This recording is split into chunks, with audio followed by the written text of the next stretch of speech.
Assalamualaikum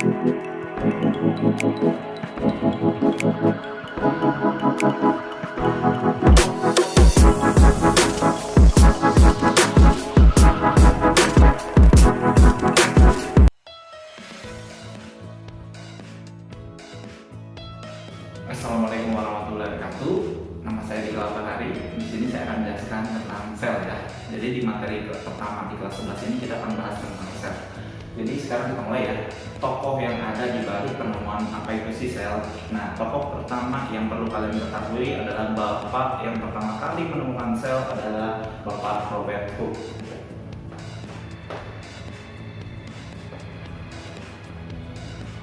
Nah, Bapak Robert Hooke ini pertama kali menemukan sel dari sayatan gabus. Nah, kita sederhana saja ya.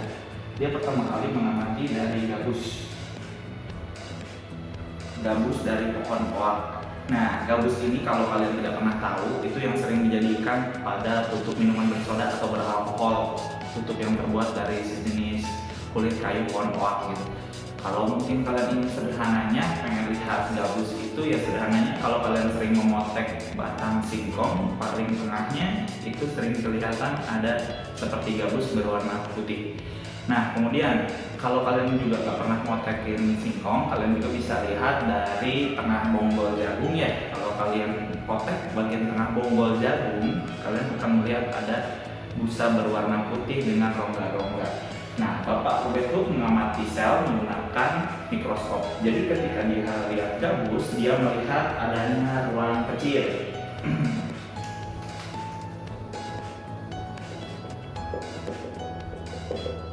Nah, ingat ya, tadi dibantunya pakai alatnya apa? Mikroskop. Mikroskopnya masih sederhana, tidak seperti yang ada di sekolah kalian ya.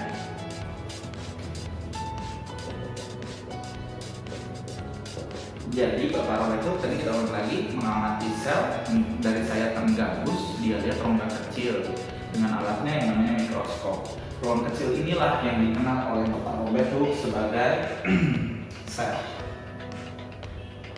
Sel itu kalian mungkin pernah dengar sel itu apa? Sel itu ruang penjara, ini betul, itu tepat gitu. Jadi kalau dikatakan sel pertama kali yang dicetuskan oleh Bapak Robert Hooke ini adalah ruang kecil.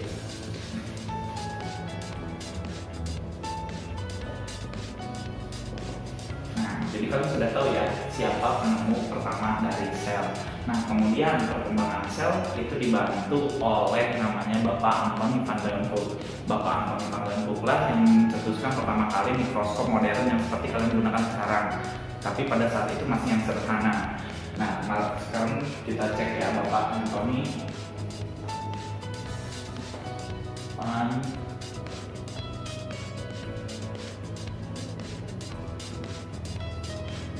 Nah, jadi kalau misalnya Bapak Robert Hooke adalah tentang sel, kalau Bapak misalnya Anthony van Leeuwenhoek ini adalah penemunya mikroskop.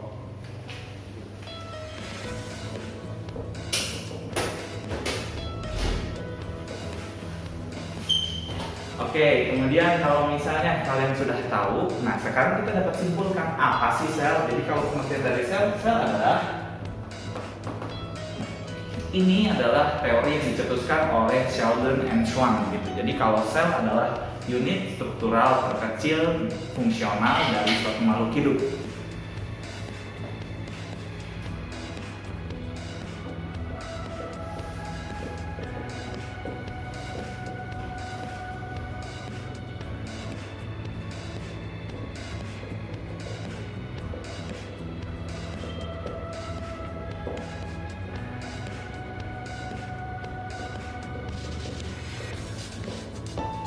Nah, ini saya akan menjelaskan. Yang dimaksud struktural artinya apa? Jadi kata kuncinya adalah unit struktural dan fungsional terkecil makhluk hidup. Jadi kalau misalnya makhluk hidup itu syaratnya harus tersusun dari sel. Struktural artinya adalah bagian terkecil dari suatu makhluk hidup. Jadi makhluk hidup dikatakan dia makhluk hidup jika dia tersusun dari minimal sebuah sel. Kemudian yang dikatakan fungsional artinya fungsional dalam mendukung reaksi kehidupan, baik itu respirasi, metabolisme, tumbuh berkembang, dan juga reproduksi. Jadi kalian bisa tahu ya, kita ulangi sederhananya. Jadi penemu pertamanya sel adalah Bapak Robert Hooke. Jangan bertukar ya. Nah, kemudian dibantu pengembangannya oleh Bapak Anthony van Leeuwenhoek dengan menemukan mikroskop yang lebih modern. Jadi kalian bisa tahu ya. Jadi kalau misalnya Bapak Robert Hooke, dia hanya mencetuskan sel berupa ruangan kecil dari sayatan gabus.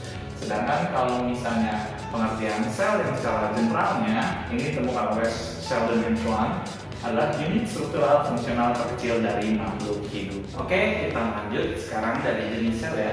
Kita lanjut ke materi berdasarkan jenisnya. Sel kita bagi menjadi dua jenis. Yang pertama ada yang namanya sel prokaryotik.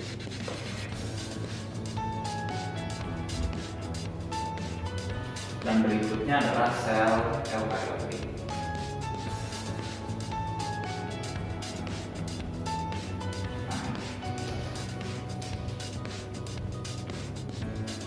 Apa sih perbedaannya? Perbedaan utama komponen sel eukaryotik dengan prokaryotik adalah kalau sel eukaryotik dengan prokaryotik, kalau sel prokaryotik itu tidak adanya membran inti. Nah, kalau misalnya di sel eukaryotik sudah memiliki.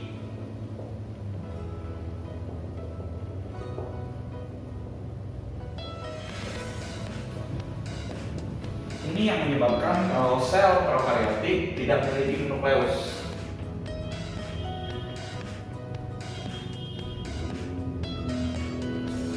Sedangkan kalau misalnya sel eukaryotik nanti memiliki nukleus.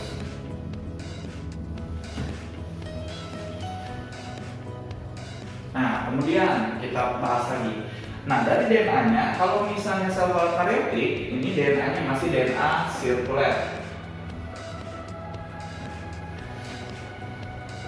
Nah, kalau misalnya yang eukaryotik, DNA-nya berupa benang. Artinya sirkuler itu siklis ya, jadi melingkar seperti roda. Nah, kemudian lagi, apa perbedaan berikutnya? Kalau misalnya sel prokaryotik tidak memiliki organel.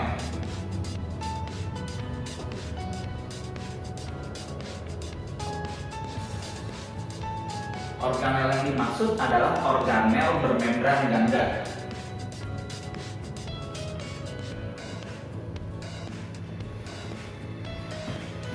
Kalau yang di sini, yang di eukaryotik itu sudah memiliki.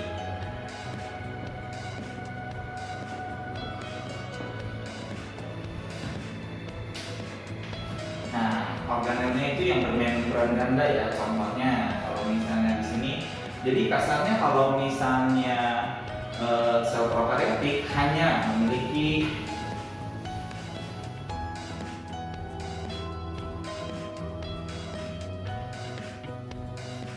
ribosom, mesosom, dan lain-lain. Kalau misalnya yang dimiliki oleh organel pada umumnya itu harus memiliki ada nukleus ya. Ada lagi nanti mitokondria. Ada lagi nanti yang memiliki plastida, badan Golgi, dan lain-lainnya. Jadi kalau asalnya kalau di sel prokaryotik hanya memilikinya ribosom dan mesosom saja. Nah, kemudian contohnya ada di mana sih sampelnya? Kita kasih contoh. Kalau misalnya sel prokaryotik itu hanya memiliki satu kingdom dari 5 kingdom, yaitu berasal dari kingdom Monera. Nah, kalau misalnya ini dimiliki oleh 4 kingdom lainnya, contohnya berarti dimulai dari protista, ada bumi, lantai, dan animalia. Jadi kalau yang Monera ini artinya dia hanya dimiliki oleh bakteri aja. Terus ada pertanyaan, apakah virus itu makhluk hidup? Jawabannya virus bukan makhluk hidup, tapi dia semi peralihan karena dia tidak tersusun dari sel. Jadi sampai sini kita sudah tahu ya, jenis sel ada dua, prokaryotik dengan eukaryotik. Kalau yang prokaryotik dia tidak adanya membran inti, di mana kasarnya DNA-nya itu terurai, tidak dibungkus lah kasarnya, tidak memiliki pembungkus gitu. Kalau misalnya yang eukaryotik dia sudah memiliki pembungkus membran inti. Efeknya dia punya nukleus, artinya ada inti selnya. Kemudian kalau misalnya di sel prokariotik DNA-nya masih sirkuler gitu, artinya melingkar siklis gitu. Kalau misalnya di eukariotik berupa benang-benang gitu. Kemudian kalau misalnya di sel prokariotik tidak memiliki organ yang bermembran ganda. Jadi dia hanya punya ribosom, mesosom gitu. Kalau misalnya yang di sel eukariotik dia sudah komplit gitu. Asalnya kalau yang lebih maju, kesimpulannya sel prokariotik ini lebih purba, sedangkan yang eukariotik sudah lebih maju. Kemudian ingat ya, karena kingdom yang paling rendah adalah bakteri, jadi bakteri adalah prokariotik. Sisanya 4 kingdom di atasnya dia sudah eukariotik. Mari kita lanjut tentang struktur sel ya.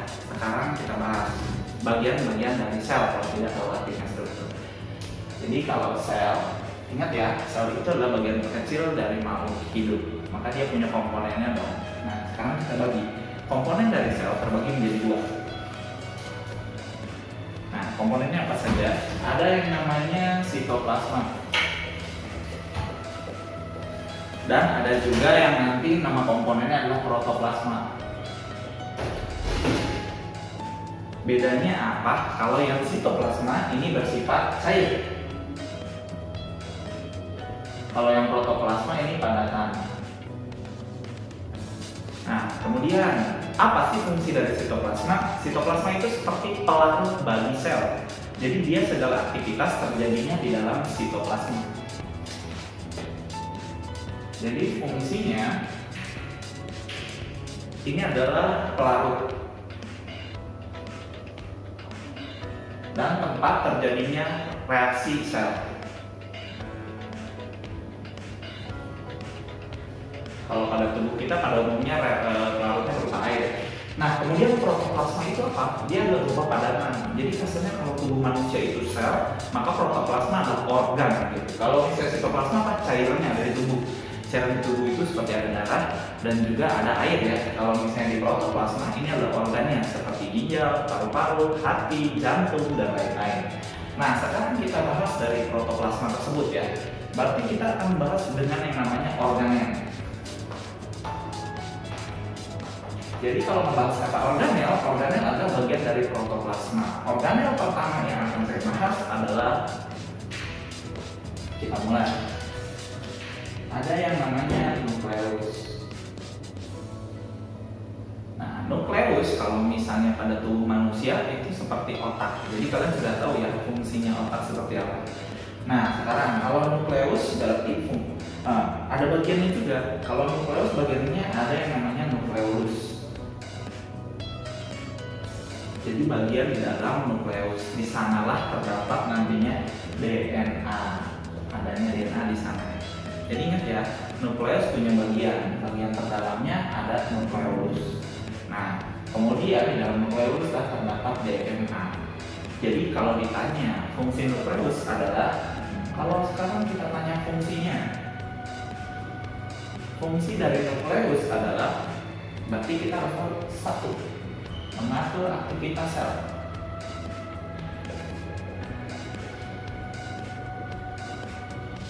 Baik dia mau bereproduksi, baik dia menghasilkan protein, baik dia mau mengalurkan hasil metabolismenya, itu diatur oleh nukleus. Kemudian ini juga sebagai agen pembawa materi genetik. Materi genetiknya ya kita sudah kenal adanya DNA ya. Kalau udah membawa materi genetik, maka dia juga dalam pewarisan sifat.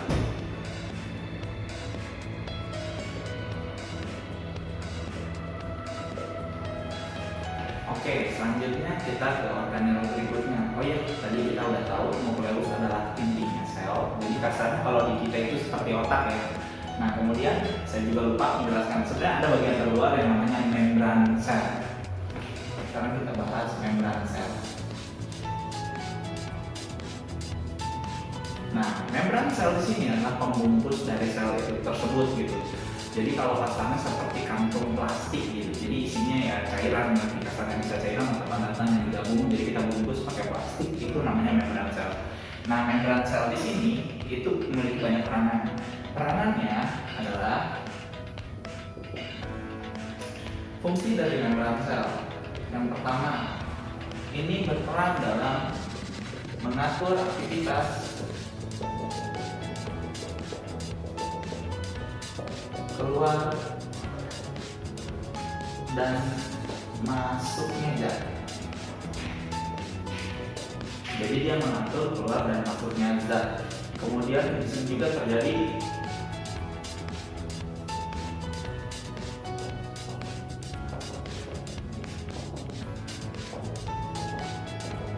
di membran sel juga terjadi beberapa reaksi kimia, contohnya baik komunikasi sel menggunakan kimiawi gitu dan juga lainnya. Nah, jadi kalian sudah tahu ya membran sel itu pembungkusnya. Kemudian kita lanjut ke organel berikutnya, kita mulai dari organel yang terdekat dari nukleus sebenarnya. Organel yang terdekat dari nukleus biasanya ada yang namanya retikulum endoplasma atau saya singkat dengan RE. Kita bahas ya, RE kita bagi, ada dua jenis RE, ada. Nah, sekarang kita bagi berdasarkan ada tidaknya ribosom, retikulum endoplasma dibagi menjadi dua. Ada yang namanya retikulum endoplasma yang kasar dan halus. Yang kasar karena dia mengandung namanya ribosom. Mereka punya fungsi yang berbeda. Kalau misalnya yang retikulum endoplasma kasar, ini memiliki fungsi untuk sintesis protein. Nah, sedangkan kalau yang halus itu untuk sintesis lipid. Lipid itu lemak gitu. Jadi kasarnya kalau misalnya yang ada ribosomnya, dia berfungsi sintesis protein, dan kalau yang tidak ada ribosomnya, dia untuk sintesis lipid. Jadi kalau kalian belum tahu lipid adalah lemak. Kemudian kalau dari tadi nukleus memerintahkan menghasilkan protein tersebut nanti dia membuat resep dong kasarnya. Saya mau bikin protein, nanti dikirim ke retikulum endoplasma. Retikulum endoplasma lah yang berperan menghasilkan protein jenis tertentu. Nah, kemudian hasil dari situ nanti akan dioper lagi ke yang namanya badan Golgi.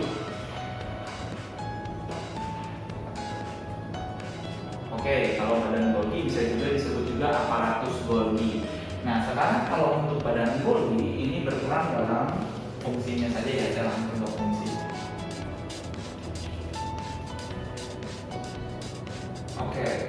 Pembentukan ribosom, terus penghasil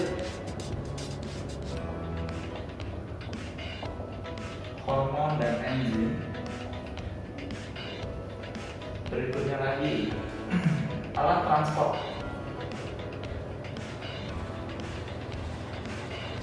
Nah, jadi kalau badan Golgi itu biasanya setelah dari protein dihasilkan oleh retikulum endoplasma kasar dioper ke badan Golgi. Dari badan Golgi inilah dia dibentuk menjadi apapun yang dibutuhkan oleh tubuh sesuai perintah dari nukleus atau si inti sel tadi. Nah, kemudian badan Golgi ini fungsinya pembentukan lisosom. Nah, lisosom juga organel ya, dia berperan dalam pembentukan seluler. Kemudian penghasil hormon dan juga enzim. Nah, kemudian yang terakhir adalah sebagai alat transport. Ini semua bahannya berdasar dari sini, dari sintesis protein. Jadi bahan dasarnya seluruhnya dari protein. Nah, alat transportnya ini disebutnya vesicle. Jadi kasarnya ya kayak abang-abang gosen, nah jadi ngirim apapun lewat dia. Nah, kemudian mungkin saya lupa juga tadi di sini kita juga harus tahu ada yang namanya ribosom. Kalau membahas ribosom, jadi fungsi ribosom adalah sintesis protein.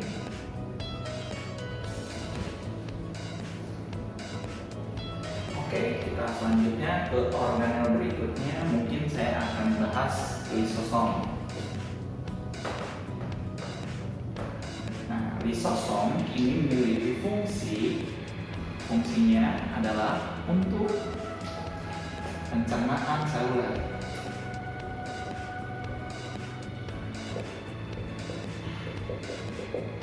Terus kemudian selain pencernaan seluler, dia juga berperan dalam pertahanan sel.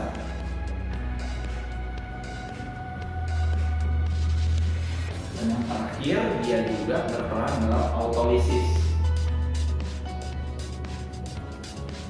sekarang kalau kalian tidak tahu lisosom, imajinasikan mungkin kalau yang udah pernah main game ada yang namanya game Pac-Man atau main game cacing deh, tapi bedanya tidak besar, dia hanya makan. Jadi itu adalah tugasnya lisosom. Kok bisa sih Pak lisosom bisa terus mengkonsumsi? Karena lisosom itu mempunyai enzim hidrolitik, namanya adalah ya tadi enzim hidrolitik ya. Nah, enzim hidrolitik inilah yang memecah gitu. Nah, pencernaan seluler yang dimaksud adalah dia jadi bahan-bahan kimia yang datang ke dalam sel akan dicerna oleh lisosom. Nah, pertahanan sel yang dimaksud adalah dia akan menghancurkan benda-benda asing yang datang ke dalam tubuh. Jadi kalau ke dalam sel ya berarti ya. Jadi maksudnya tubuh dimaksud itu adalah tubuh sel. Jadi kalau ada zat asing yang datang ke dalam sel, dia akan dihancurkan oleh lisosom karena itu bukan bagian alami yang ada di dalam tubuh si sel tersebut. Kemudian kalau yang dimaksud autolisis artinya kasarnya seperti bunuh diri gitu. Jadi sel jika usianya sudah artinya sudah tua gitu, kalau sel darah merah kan 120 hari ya. Nah itu jadi setelah sudah menua, nah itu harus diganti dong dengan yang baru gitu. Kalau sel tubuh juga harus diganti, kita harus melakukan regenerasi. Dia akan melakukan autolisis. Caranya bagaimana? Jadi si membran lisosom itu akan dihancurkan dan efeknya enzim hidrolitik keluar dan menghancurkan seisi sel. Loh, bukannya itu berbahaya ya bagi tubuh? Jawabannya tidak. Sel memang sudah memiliki kodratnya gitu. Contohnya, Tuhan ketika menciptakan manusia itu dari segumpal darah menjadi segumpal daging, terus kita diberi organ. Nah, kita kan tadinya awalnya gumpalan, terus siapa dong yang memahat tangan, jemari, telinga gitu, dan lain-lain, lubang-lubang di mulut, gitu, di hidung, itu adalah tugasnya dari sel. Autolisis inilah yang membantu dari bagaimana jari kita bisa terbelah, bagaimana lubang di mulut kita terbentuk, hidung, telinga, dan lain-lain. Jadi kalian sudah tahu ya fungsi lisosom. Imajinasikan Pac-Man.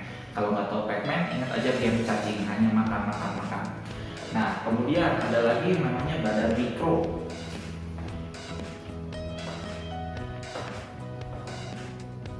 Nah, badan mikro dan lisosom sebenarnya dihasilkan oleh tadi organelnya apa?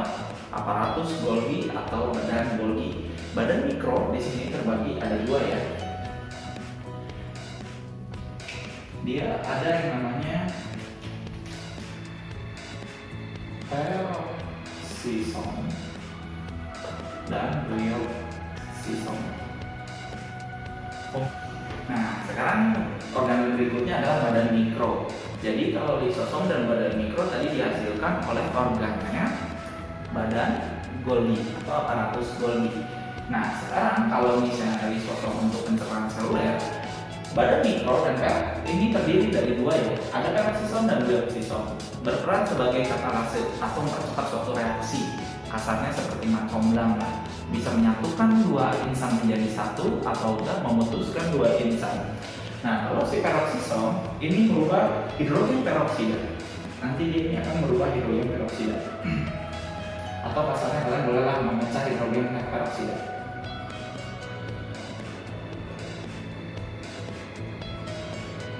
Oke lah, saya pakai rumus kimiawi ini aja ya. Hidrogen peroksida itu H2O2. Nah, ini berperannya di sana. Kalau glioxisom ini memecah lipid atau lemak menjadi sukrosa. Nah, jadi kasarnya ini membuat diet nih. Jadi kasarnya kalian kalau ada lemak yang harus dipecah nanti sukrosa untuk dijadikan energi. Oke, kemudian organel yang belum lisosom sudah, badan mikro sudah.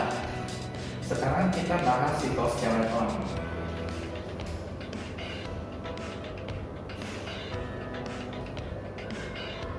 Dari namanya sudah jelas, sito dan skeleton.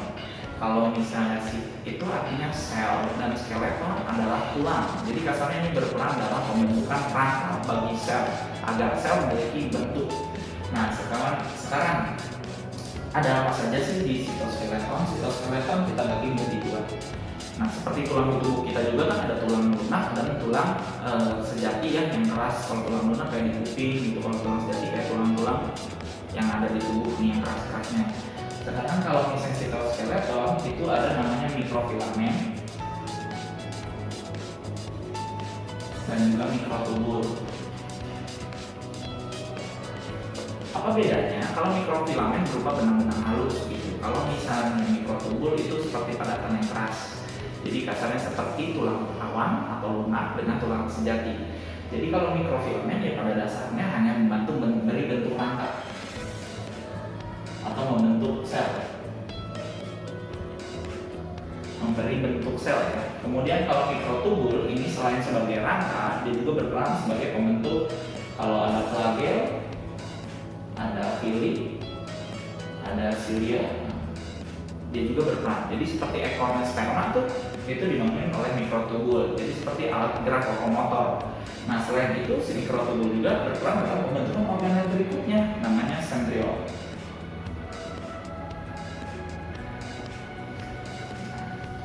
Nah sekarang lagi ngebahas sentriol nih.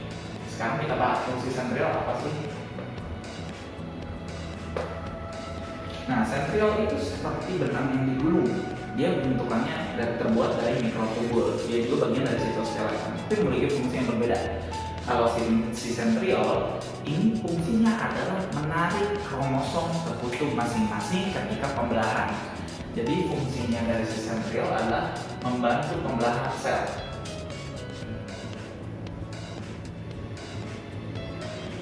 Oh sorry, warnanya jangan merah ya. Kita ganti tidak sama hitam.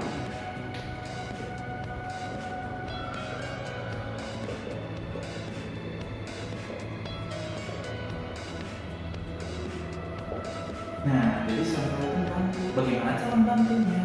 Dia itu akan menarik kromosom.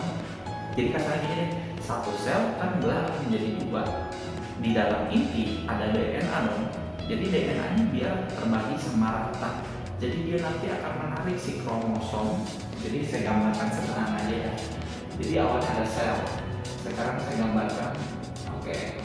Sentriolnya itu nih, saya gambarkan berwarna merah. Dia itu memiliki sepasang. Kalau sentriol itu sepasang. Nah, dia akan mengikat si kromosom. Kromosom yang saya gambarkan X ya. Sedangkan sentriol saya gambarkan dia sudah terurai menjadi benang spindle. Jadi sudah gulungannya saya buka. Itu akan mengikat pada kromosom. Nanti si kromosom itu akan dibagi ke kiri dan ke kanan. Jadi ketika pembelahan, anggaplah saya sudah membelah nih, kromosomnya kan akan berjumlahnya supaya adil gitu. Oke. Jadi ketika saya sedang membelah menjadi dua, si benang spindle yang dari sentriol inilah yang membantu dalam penarikan kromosom. Jadi tidak ada sel yang kekurangan kromosom atau DNA-nya. Jadi sama-sama rata. Baik di pembelahan mitosis dan meiosis dia sangat berperan. Kemudian tadi sudah lisosom, badan mikro, sitoskeleton, sentriol. Kita belum membahas kayaknya yang namanya vakuola. Kalau membahas vakuola, fungsinya sebenarnya vakuola ini adanya di sel tumbuhan. Dia berperan dalam penyimpanan zat metabolisme.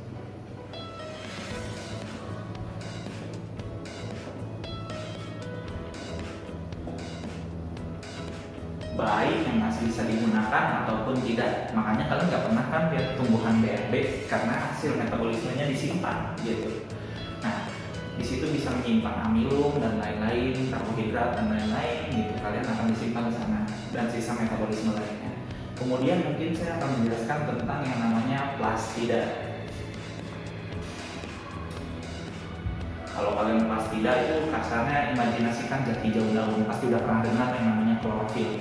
Jadi kalau di plastida kita bagi menjadi ada 3 jenis sebenarnya, 3 komponen dasar plastida.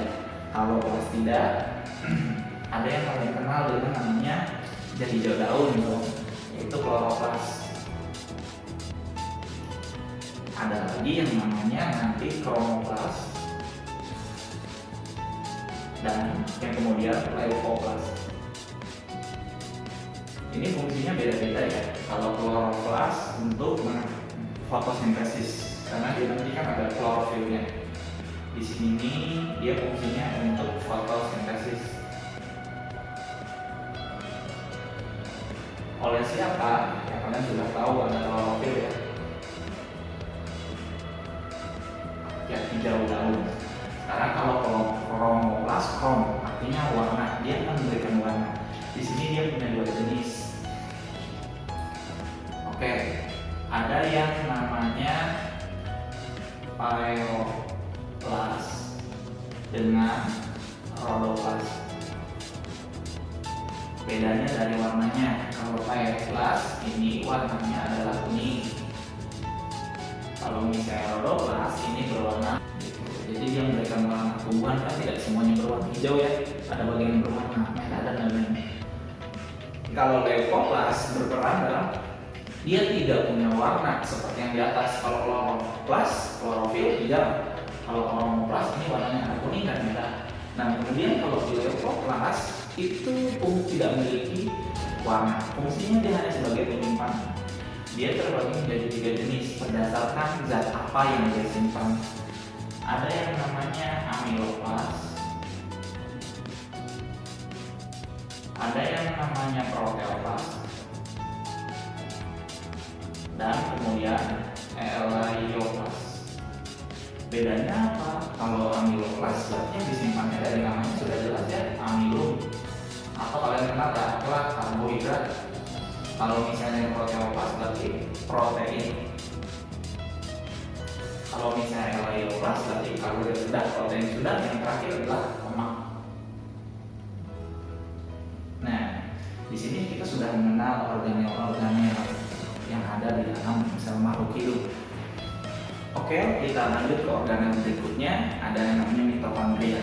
Jadi kalau kasarnya kalian sudah pernah mendengar mitokondria. Mitokondria itu kalau di tubuh manusia itu seperti paru-paru. Berarti untuk apa? Bernafas ya. Sedangkan kalau mitokondria, karena ini tingkatannya sudah sel, kalian nggak boleh menyebut lagi bernafas untuk sel, tapi respirasi seluler. Jadi fungsi mitokondria adalah respirasi seluler.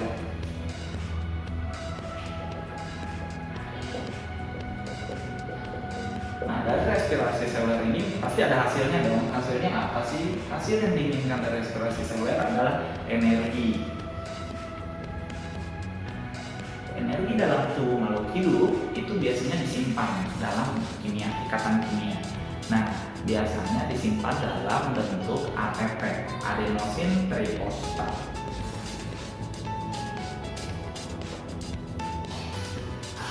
Jadi disimpan dalam bentuk ATP. Jadi kalian tadi udah tahu nukleus adalah otaknya dari sel. Kalau misalnya mitokondria adalah paru-parunya dari sel. Jadi ini rumah kuasa yang menghasilkan energi. Semakin banyak energi, maka sel itu akan semakin maju dan berkembang. Nah, sampai sini kita sebenarnya sudah bahas bagian sel. Sekarang kita tinggal lihat bagian sel apa aja yang sudah oke. Sekarang kita mungkin bagi menjadi 2 jenis sel. Tadi sudah tahu ada yang namanya sel prokaryotik dan eukaryotik. Sekarang kita bagi ada yang namanya sel hewan dengan sel tumbuhan. Oke, sel hewan dengan sel tumbuhan. Apa perbedaan mereka? Kalau di sel hewan itu mereka memiliki yang namanya sentriol.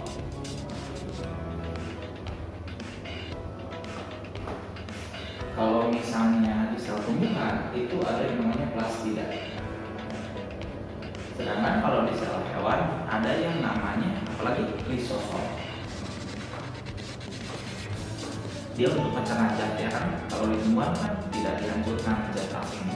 Nah kemudian jadi maksudnya tidak dilakukan pencernaan kan, makanya metabolismenya disimpan dalam tadi organel namanya vakuola. Kalau di tumbuhan makanya ada vakuola. Nah kemudian apa perbedaan hewan dengan tumbuhan?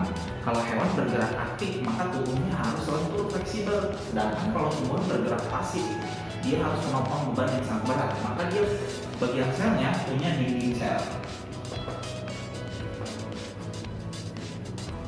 Jadi kalian sudah tahu nih komponennya, perbedaan sel hewan dan sel tumbuhan.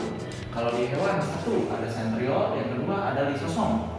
Kalau misalnya di sel tumbuhan, yang pertama ada plastida untuk fotosintesis, menyimpan warna dan lain-lain. Kemudian ada penyimpanan zat hasil metabolisme dalam bentuk vakuola. Kalau di sel hewan tidak dimiliki, jadi manusia tidak punya vakuola.